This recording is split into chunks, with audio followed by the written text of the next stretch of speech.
Тамақ ішіліп, шай ішіліп болған соң, қай-қайдағы тықсыр әңгіме айтып, дуылдап отырған жұрт бірден көтеріліп тарай бастады. Елдің ең соңында қалған Кеделбай ақсақал шығып бара жатып: "Ал шырағым Беделбай, әркімге әңгіме үйір. Құдайдың басқа салған осы шығар. Еделбай бейшара соғыста жазым болмағанда бәрі басқаша болар еді ғой. Қалғанымыз аман болайық" деді. Үн-түнсіз тұрған Беделбай жұрт аяғы басылған соң сыртқа шығып дарбазаның есігін жауып ілгегін салды.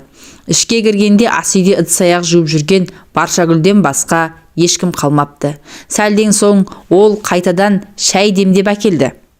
"Қайнаға", деді, даусы бұзылып, "айыпқа бұйырмаңыз, ініңіздің қазалы болғаны туралы военкоматтан хат алған соң төркініме қайтып кетейін дегенмін.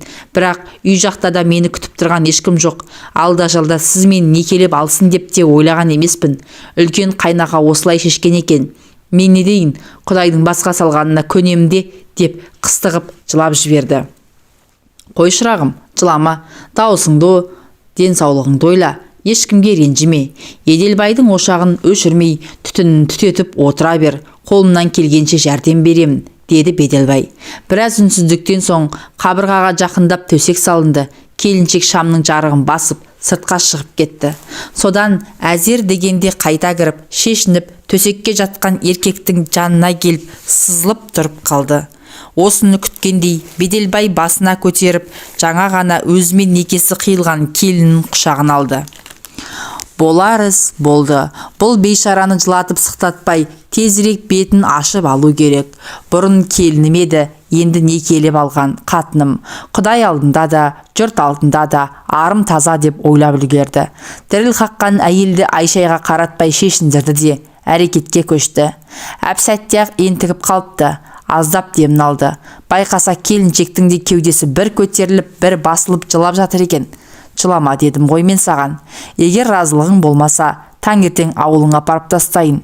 Беделбайдың даусы қатқылдау естілді. "Жоқ", деп іле жауап берді әйел. "Мен ризамын сізге, сізді құрметтеймін. Сіздің басыбайлы әйеліңіз боламын.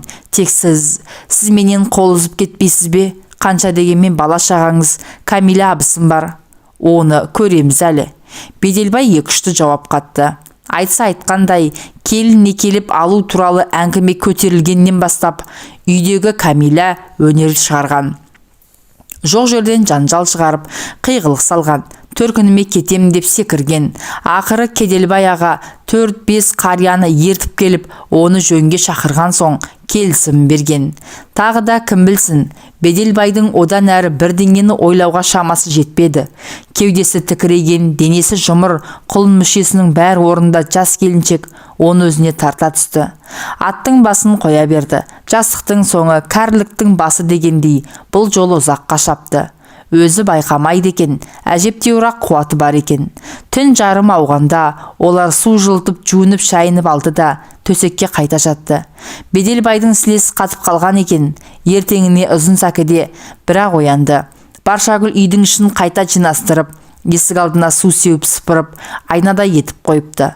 Ақ самауырын бу бұрқырап қайнап тұр. Екеуі отырып шай ішті. Әркім өз ойымен отырды. Айтайын десе де әңгіме қалмағандай. Бәрі түсінікті еді. Беделбайдың енді үйі 2 қатыны бар. Қаласа анда, қаласа мұнда келеді. Соған лайықты тәшіп-піші да еселенеді. 2 отбасының ішіп жемін, керек жарағын туралап тұру керек. Әсіресе 2 әйелдің, 2 жақтағы балалардың жағдайын жасау керек. Я, Құдай берсе бұл жақта да балалар болады. Беделбайдың ойы біраз жерге дейін барды. "Сіз ұйықтап жатқан соң жұмысқа да шықпай қалдым. Мен кетіп қалсам, шайды кім құйып береді деп ойладым." Баршагүл өзін кінәлідей санап, жайлап тіл қатты. "3 күнге дейін жұмысқа шықпайсың. Заң соңдай", деді Беделбай. Баршагүл үнсіз қалды. Азанғы шайды ішіп болған соң Беделбай сыртқа шығып, үйдің айналасын ретке келтірді. Қыстан қалған көп жылдан бері жиналып қалған қоқысты отқа жағып, күлін егін жаққа қарай шығашты. Түскі тамақтан соң қора-қопсыны жөндеп, отын жарып, су суарып, едәуір еңбектенді. Қанша дегенмен еркектің аты еркек, көп нәрсені істеді.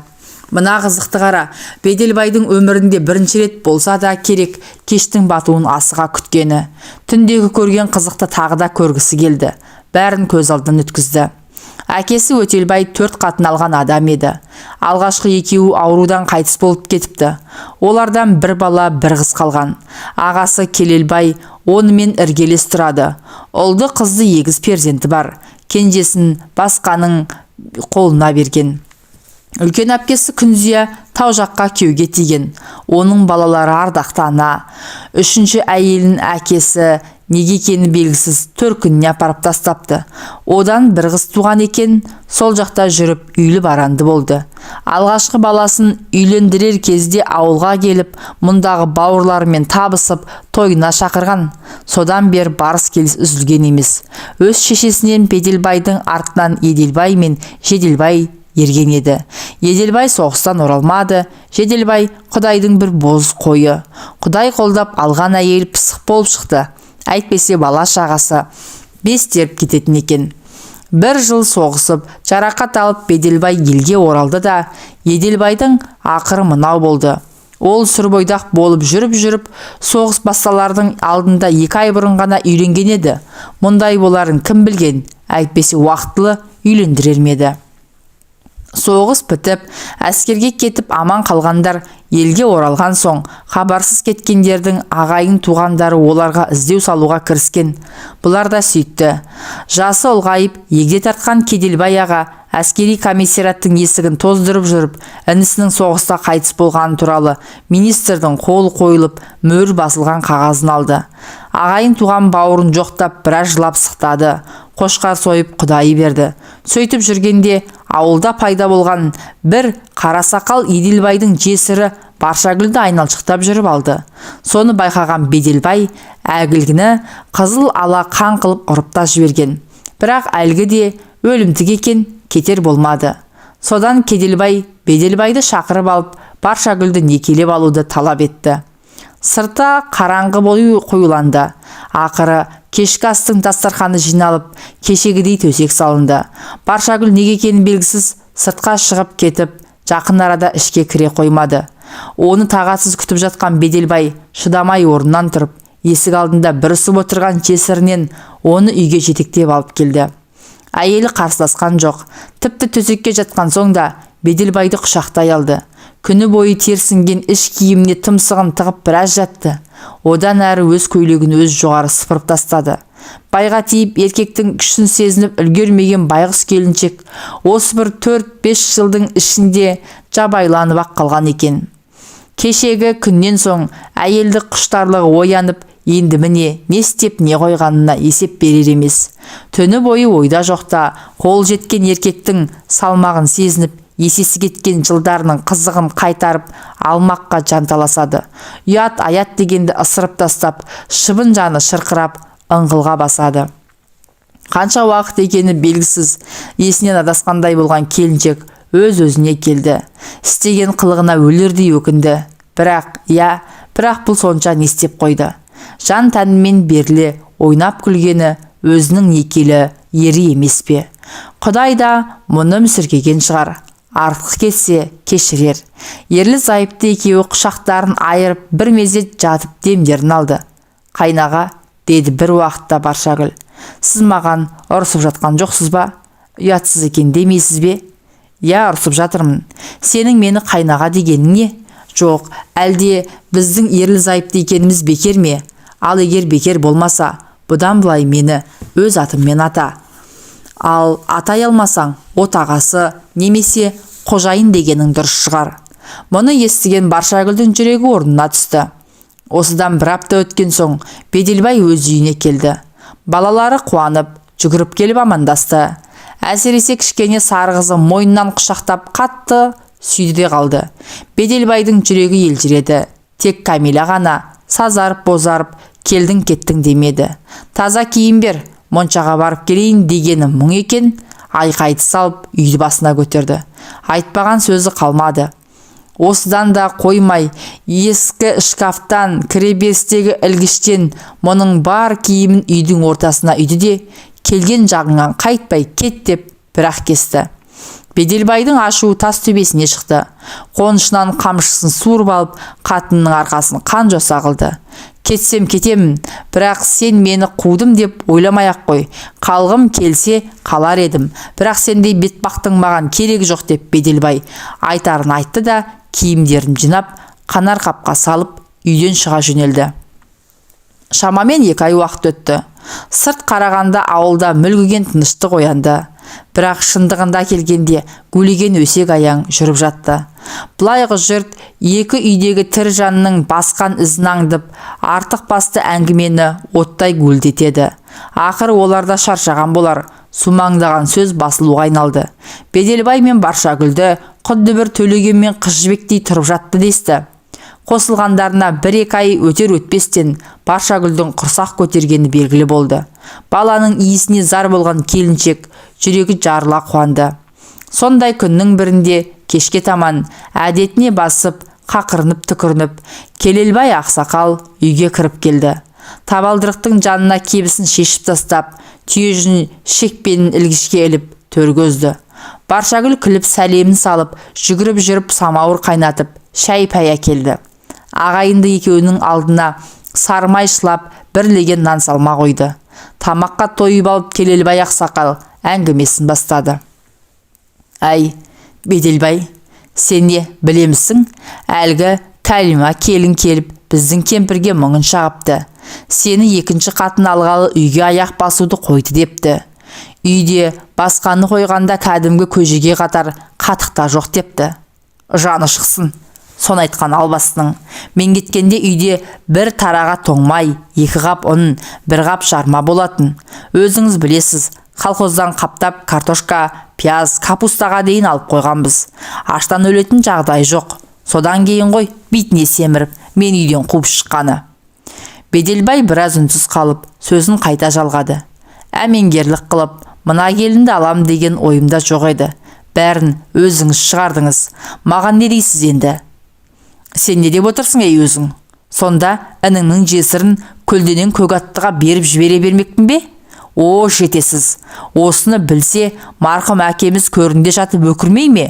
Оның үстіне ағайын жекжат не дейді? Намысын қайда? Сіз айтып отырған ағайын жекжаттың бүгінде өсектен аузы босамайды. Жә, оны қоя бер. Ағайын бар болсаң көре алмайды, жоқ болса бере алмайды. Әйтеуір аман болсын. Сен сөзді доғарып, үлкен келінден, сондағы балалардан қол үзбе. Еркек емессің бе? Ұрғашының бір шәңкілдегеніне бола көтіңді қағып кете беремісің? Ақымақ болма. Одан да оларға еркектігіңді мықтап бір көрсетсең, аузын жабады. Осын айтып, көнегөз қария орнынан тұрды. Беделбай 2-3 күннен кейін атының басын тағы да өзінің үйіне бұрды. Ол ақыры осылы болайын да білген. Бірақ қай күні екенін шешпеген еді.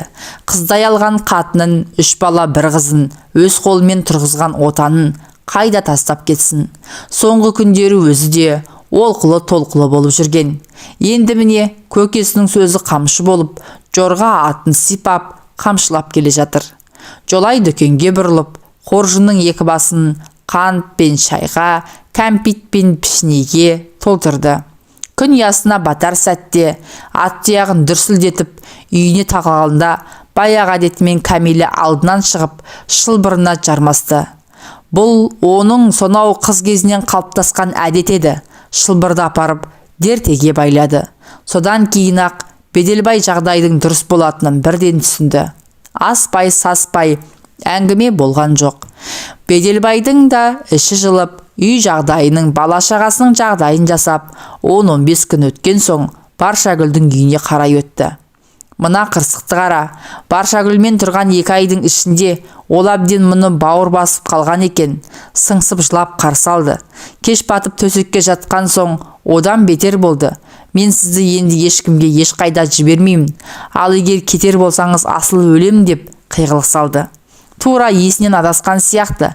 Айтсаң түсінбейді. Мауқы басылсын деп біраз аймалап, кеудесіне басып, естен тандырар да етті. Маңдайы тершіп, денесі езіліп, анау айтқандай алқынып қалды. Ой жаным-ай, рахатын-ай деп әлек-шәлегі шықты. Ақыры олар әдеттегідей жылы суға жуынып алып, терең ұйқыға шомды. 2 аптадан соң Беделбай үлкен үйге қайта жиналды. Дәл осы арада тағы да айқай-шу шықты. Екі көзі бұлаудай боп жылап, мен сізді ешқайда жібермеймін деп өзі үрей түсті Баршагүл. Сіз кетсеңіз түн баласына ұйықтай алмайтын, тек күндіз ғана көз шырымын аламын. Осылай деген оның қос жанарынан жасы тиылмады. Оған не дерсің енді? Амалының жоғынан үлкен үйге анда-санда, онда да бір түнге ғана баруға мәжбүр болды. Басқа уақытта тек күндіз ғана барып, үйдің тірлігін тындырып келіп жүрді. Бұған Камиляның жаңыны қалай шықпасын. Құрсағындағы баласын туып алғанша шыдай тұрайық деп оны әзер көндірді. Уақыт сағаты жетіп Баршагүл ұл босанды. Атын Кеделбай ақсақал қойдырды. Азан шақырып нәрестенің атын Жырынтай қойды. Неге олай қойдыңыз деп сұраған адам болған жоқ. Ары шауып, бер шауып, екі үйдің арасын жол ұлған Беделбай әсіресе екі қатынның ебін табамын деп өлердей болды. Кей күндері екі қолын төбесіне қойып, басының ауған жағына кетіп қалғысы келді. Ақыры ойлап бір шешім шығарды. Үлкен үйдің арқа тұсында 6 бөлмелі үй салынып, Баршагүлді де көшіріп алды. Ұзын сапты дырау қамшы өріп алып, қатындарын жон арқасынан осып алатынды шығарды. Біреуі бір сөз айта бастаса, немесе бір нәрсені бүлдіріп қойса, екеуін бірдей жазалайды. Не керек? Жаны кірді де қалды Беделбайдың. Енді екеуінің де мұны өбектеп тұрғаны. Жырынтайдан соң жыл аралатып, ұлды қызды 3 перзент тауып алды Баршагүл. Бұл күндері салиқалы, сары қарын қатын болды.